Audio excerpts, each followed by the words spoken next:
doctor. Hello. Today we are going to discuss about osteoporosis. Can you please brief us about osteoporosis, doctor? So let me start by talking about what is osteoporosis. So osteoporosis refers to a condition where the bone is reduced in strength. The strength of the bone is reduced. So if someone, is walking, slips and falls, and then the bone breaks. So it's a low intensity trauma, basically. So falling from a standing height is a definition for osteoporosis. So if someone has a small fall and then they end up fracturing a major bone, obviously the bone is not strong enough and it's break like china, basically. So like a porcelain dish, it breaks easily.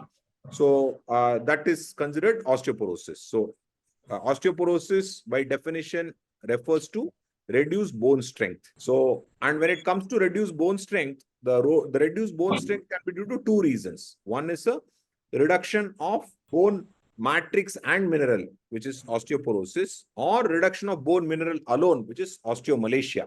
Okay. But clinically, it is very difficult to differentiate between these two. Okay.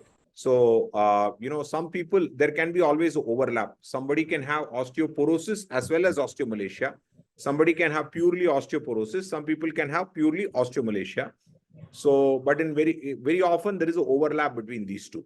So osteoporosis refers to reduction of both bone matrix and mineral. So when it comes to bone matrix and mineral both, so there are two components actually. So to the bone. So one is the mineral, which is formed by calcium hydroxyapatite, which is basically a metal. Okay, calcium is a metal. So then you have the another component, which is the collagen. Collagen is present. Collagen is basically a protein which is present in the bone, and there is a mineral which is deposited in the bone. So matrix plus mineral together forms the bone mass, basically. So in osteoporosis, both the matrix and mineral are reduced. Okay. So when you have this situation, this is called osteoporosis. So in osteomalacia, only the mineral is reduced, only the calcium is reduced because of some various problems. I can be only a deficiency of calcium. It can be a deficiency of phosphorus. Okay, you're not taking adequate calcium is one reason. Another reason is that the calcium is not absorbed properly from the intestine. That can be due to vitamin D deficiency. Then another reason is loss of phosphorus in urine. So there's something called a phosphaturic disorder. So where the phosphorus is lost in urine. So all these together can cause bone fragility. Osteomalacia also causes bone fragility. Osteoporosis also causes bone fragility. But the majority of the bone fragility, or what we see very commonly, is due to loss of both matrix and mineral. That's a bone mass loss. So we use the two terms interchangeably. So when you look at, when you say osteoporosis, we mean a brittle bone. Okay, or a bone which breaks very easily. Okay, thank you very much for a wonderful explanation, sir. Right now, we are going to talk about the main causes of osteoporosis. Can you please tell about this? Means who can all prone to get osteoporosis disease? Yeah. So it's important to note that osteoporosis is primarily a disease of aging and genes. Okay. So largely for vast majority of people who suffer from osteoporosis, it cannot be prevented. It has to be treated. And why we need to treat is because we want to prevent fractures, basically. So, it is okay to have a weak bone, but if you fall down and have a fracture, it has got implication for the family. It has got implication for the society and for caregivers, everybody. So when you look at osteoporosis or a bone fragility disease, so the number one cause for osteoporosis is actually aging. So all of us reach our peak bone mass when, say, we are 30, 35 years of age. After that, our bone mass steadily declines, especially so for women. So women, when they reach the age of 50, their bone mass starts reducing rapidly due to menopause. Okay, they lose almost 20% of bone mass within a few years of menopause, actually. So for example, if they have like 100 grams of bone, so the 100 grams of bone becomes 80 grams of bone within 4-5 years, within the 5 years. So it's a rapid decline. So associated with the rapid decline is an increase in the fracture rate that happens.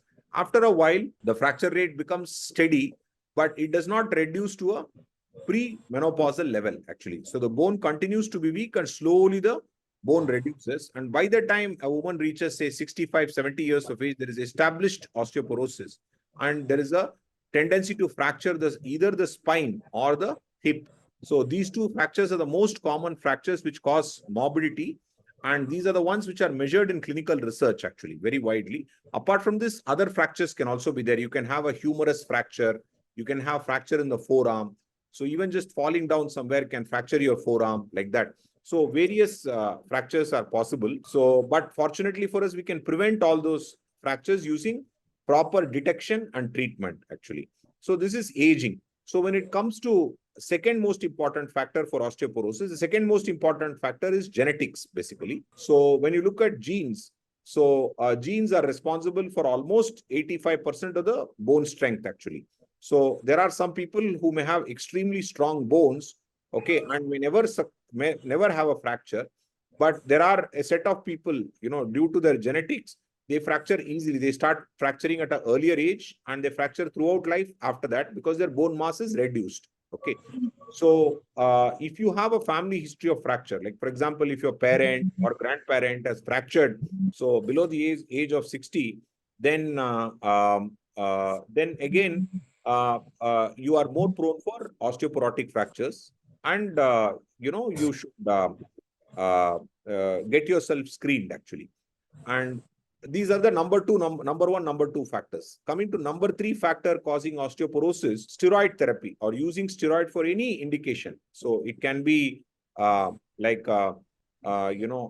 arthritis or asthma or any other inflammatory disorder. If you use steroid for more than 3 to 4 weeks, then it can result in weakening of bone, which is for years together. So even a few weeks of usage of steroid can weaken the bone permanently. So this is another cause for osteoporosis.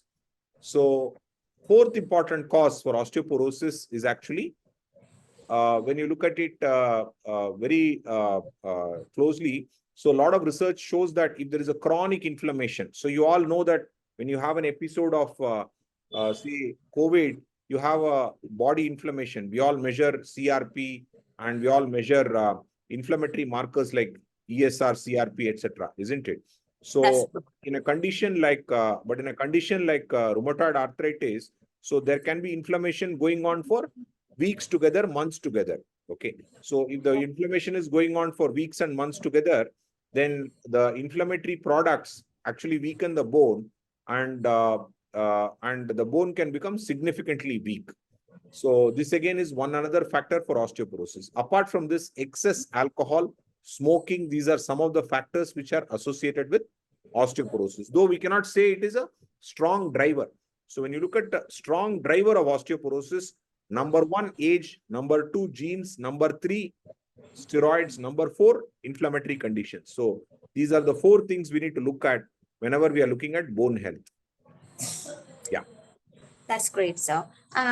Is it like any vitamin deficiency can lead to osteoporosis, sir? Like many of the patients, they will ask about this. Yeah. So that's a very, very interesting and important question. So earlier I spoke about difference between osteomalacia and osteoporosis, right? So, so even a severe vitamin D deficiency can cause a bone mineralization defect. Bone mineralization, bone, as you know, is matrix and mineral. So 80% of the bone is matrix, which is collagen, and about 20% is mineral, basically. This mineral is actually calcium hydroxyapatite, basically. So unless you have adequate calcium in the body, so your bone is not going to be strong, basically.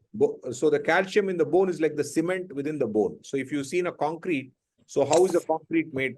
Concrete is made with steel rods, and then you fill cement in between. So our bone is made like that.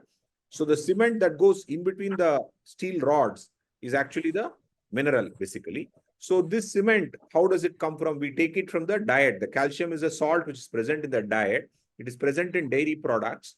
So, but this calcium requires vitamin D for absorption. So without vitamin D, the calcium will not get absorbed from the intestine. So if you have vitamin D deficiency going on for a long time, even though you may take more calcium in your diet, it will not get absorbed. So it's a critical, nutrient for bone health. So if there is a vitamin D deficiency, especially if it has persisted for many weeks, months or years, can definitely impact bone health adversely.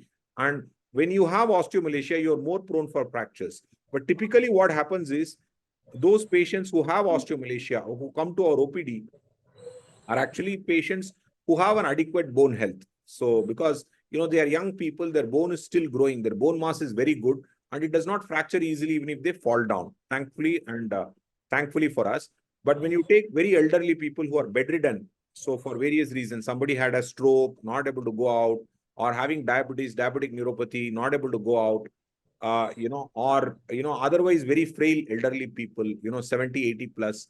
So they may have a severe vitamin D deficiency, and they may also have osteomalacia in addition to their age-related osteoporosis. So it's a double strike. So already bone is weak due to osteoporosis. Then on top of that, there is a deficiency of vitamin D and mineral. So this leads to osteomalacia on top of osteoporosis. So the bone becomes extremely weak, and these patients are more prone for fractures, basically. So when we assess the patient for bone health, we need to look at this in the history also, whether they are getting adequate sunlight or whether they are having a normal life, whether they are going out for a walk outside. So if they are not even going out for a walk outside, they're indoors all the time, then vitamin D deficiency is likely to occur. And especially if they are not taking any supplements of vitamin D. Nowadays, I think almost everyone takes vitamin D supplement monthly once. If they aren't taking, we need to ask that history. And we can easily test the vitamin D level by doing a simple blood test. Okay, that's great, sir. Then, if the osteoporosis is curable, treatment, what are the treatment options are available? Yeah. That's a very, very interesting and important question. I'm glad that you asked it. So osteoporosis, the causes for osteoporosis, as I said, are genetics, aging, and, inflammatory disorders and steroid. In fact, all four of them can more or less not be avoided. Like, for example, if rheumatoid arthritis is there, we can prevent further flares of rheumatoid arthritis by giving a certain drugs, basically, like tofacitinib, or can give methotrexate and all that, okay, to prevent inflammation from happening. But despite that, if inflammation occurs, it will cause osteoporosis, okay. But when it comes to things like genetics and aging, one cannot change the genetics of our birth, actually. So we are all born by a mother and father. We cannot change that, actually. And so we cannot change the aging process also. Somebody who's 70 years old, we cannot ask that person to become 50 years old again, because age is irreversible. Okay. So in that way speaking, osteoporosis is incurable, but it is definitely treatable. Okay. So what is our objective when we treat osteoporosis? So we know that the bone is weak. We just don't want the fractures to happen. That's all. So even if we strengthen the bone by 5-10%, then we are able to improve the fracture rate by almost 50%. So there have been studies which have done using agents like teriparatide, which is a daily injection. That's the most potent drug to treat osteoporosis. It will increase the bone mineral density, the maximum. And also it is more preferable to use teriparatide in spinal osteoporosis, where the spine is involved and there is a fracture spine. You would have seen that several elderly people will bend forward like this, and then they will, they will have, fractures in the spine, easily. So for them, teriparatide is ideal, actually. Apart from that, we have a drug which we can use every 6 months once, which is called denosumab. Okay. So denosumab is also a drug. It's very convenient, basically. So the first one is teriparatide is a daily injection. So teriparatide is typically given for a maximum of 2 years, 1.5 to 2 years. Most people 1.5 years. In some people, we give for 2 years. But denosumab is something that has to be continued permanently. Like, for example, if somebody is 65 years of age, we should give denosumab till they are 80, 90, like that. So every 6 months once, so the fractures don't happen. Okay. So these are two important treatments. Apart from that, there is something called, there is a tablet called alendronate, which we can give to the patients every weekly once. They have to swallow it and take it with water. The problem with that is sometimes it causes esophagitis or burning sensation in the esophagus. Then we have a yearly once zoledronate infusion that can also be given. So now with the advent of denosumab, we have stopped using zoledronate and we use only these other agents, basically. Okay, with only denosumab and teriparatide, we are using for the treatment of osteoporosis. Okay, sir. Very know that treatment options are like very affordable, and also every patient can get treated this osteoporosis disease. And is there any preventive measures to be taken? So, like occurrence of the disease, we can avoid it Yeah. by Yeah, taking preventive. preventive measure. So how do we prevent this from osteoporosis from happening? Is that number one, be aware of your family history. So, just ask yourself whether your parent or grandparent has had a fracture. So if they've had a fracture, you are likely to experience a fracture also. So that is number one, awareness. Okay. Second one is how can we strengthen the bone ourselves is to do resistance training. Okay. So you can do walking quite a lot, but walking will not improve the osteoporosis much actually. So doing things like squats, okay, push-ups, then strengthening the arm muscles by doing, hanging pull-ups like that. So if you do a lot of strength training as you age, then the bone will get loaded. And when the bone gets loaded, the bone strength also improves. And osteoporosis can be overcome, or we can, to some extent, address the bone strength loss which happens with aging, basically. Having a good amount of calcium in the diet and getting adequate sun exposure and maintaining a normal vitamin D will be important for osteoporosis. Okay. So these are some things which we can do at home without, consulting a doctor, which we can do on our own. So to improve that. Okay. And another important thing is get yourself screened for osteoporosis. So very often you may think that you are prone for osteoporosis. There are some typical, there is a test called bone mineral density. If you are 65 years of age, you must undergo bone mineral density. Okay. And if you're a woman, and if you're above 70 years of age, you must undergo a BMD if you're a male. So these are the cut points basically.